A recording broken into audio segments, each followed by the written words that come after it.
August 18 Dhanush ரசிகர்களுக்கு முக்கியமான நாள்.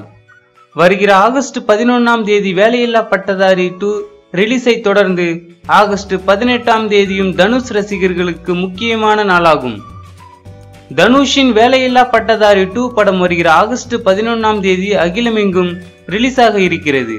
அதனைத் தொடர்ந்து ஒரு வாரத்திற்கு பின்னர் ஆந்திரா மற்றும் தெலுங்கானாவில் வருகிற ஆகஸ்ட் 18ஆம் தேதி வெளியாக இருப்பதாக கூறப்படுகிறது. ஆந்திரா மற்றும் தெலுங்கானா ரிலீஸ் குறித்த அதிகாரப்பூர்வ அறிவிப்பு விரைவில் வெளியாகும் என்று எதிர்பார்க்கப்படுகிறது.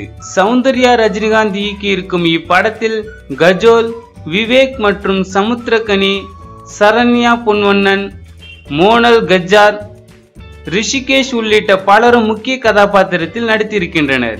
தமிழ் மற்றும் தெலுங்கு, இந்தி என 3 மொழிகளில் வெளியாக இருக்கும் இப்படத்தை கலைப்புலி எஸ் தானுவின் வி கிரியேஷன்ஸ் மற்றும் தனுஷின் உண்டர்பார் பிலிம்ஸ் இணைந்து தயாரித்துள்ளது. சீன் ரோல்டன் இசையமைத்திருக்கிறார். வருகிற ஆகஸ்ட் 11இல் தரமணி, பொதுவாக எம்மனசு தங்கம், தப்புதண்டா, குரங்கு பொம்மை, நான் ஆணையிட்டால் உள்ளிட்ட படங்கள் ரிலீஸ் ஆகும் என்று அறிவிக்கப்பட்டுள்ளது. இந்த வீடியோ பிடித்திருந்தால் லைக் பண்ணுங்க. தனுஷை பற்றிய உங்களின் கருத்துக்களை கமெண்ட் பண்ணுங்க. மேலும் இது போன்ற செய்தியை உடனுக்குடன் அறிந்து கொள்ள சினிமா நியூஸ் அப்டேட்டை சப்ஸ்கிரைப் பண்ணுங்க. மறக்காம பெல் பட்டனை கிளிக் பண்ணுங்க.